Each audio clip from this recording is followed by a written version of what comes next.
मैं ना ड्रामा वेखना हुंदा रात में 1 घंटा। मैनू कमरे च ची चां चूं चां नहीं चाहिदा। बाहर चल जाओ नहीं तो जबाना नू बंद रखियो। ड्रामा शुरू हो गया चुप।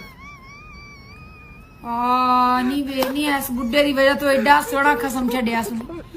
नी किड्डा शीर जिड्डा जवान मां दा पुत्तर नी किड्डा हीरो लगे ते एदे वास्ते बुड्ढे वास्ते रोंदी दौलत नू चट लई दौलत नू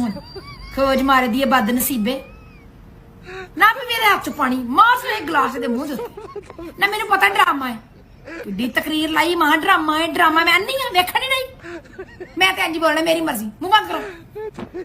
मेरी मां किवें रोंदी पई हाय हाय नी तू कल रोनी बद नसीब ते आवे मां ने फिर रोना ही हुंदा जिन्हां दी लादा इंज निकल घर ना वड़न दे इनू खोज मारे दी नू वे तू कल इंज रोल चलना तू भी कोई सोहनी जी कुड़ी वेख ते विआह कर इनू पता लगे तू एवें बस बस करन डिया है वे नहीं बच्चे दी भी नहीं सुपरवाह की अल्लाह माफ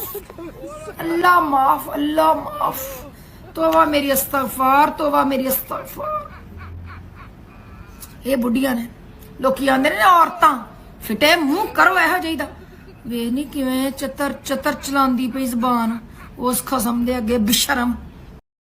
जो मैं विआही आई ना मेरी सस ने आप ही मैनू क्या सी कि धीए इस घर नू घर अपना समझी मैं तेनू नूह बना के नहीं लियांदा धी बना के लियांदा ते जे मैं हुण उठनी आ 12-1 बजे इन्हां नू मसला खा दे मेरी सस ने गुस्सा खा दे तो करदी पई जे मैं कहनी है कि मैनू नहीं आंदी हांडी रोटी करनी मैनू पराठा छा जो बन जाए उस टाइम सुत्ती पई नू उठाना जे मैं नहीं खा के भांडे चुकदी मेरी सस मेरी इन्नियां बुराइयां कर तो करदी है अज गुआंढां नू कहंदी पई सी मैं तां नकम्मी नू मंगा के ले आई हां ते उठदी नहीं ये है वो पहले मैनू आप ही कहा कि असि तेनू धी बना के रखिया जो मैं धी बनाने की कोशिश कर रही हूं मेरी सस मेरी मां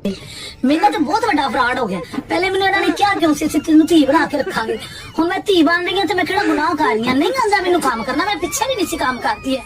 हुण हर बंदे नू फड़ फड़ के मेरी बुराई करनी शुरू कर दी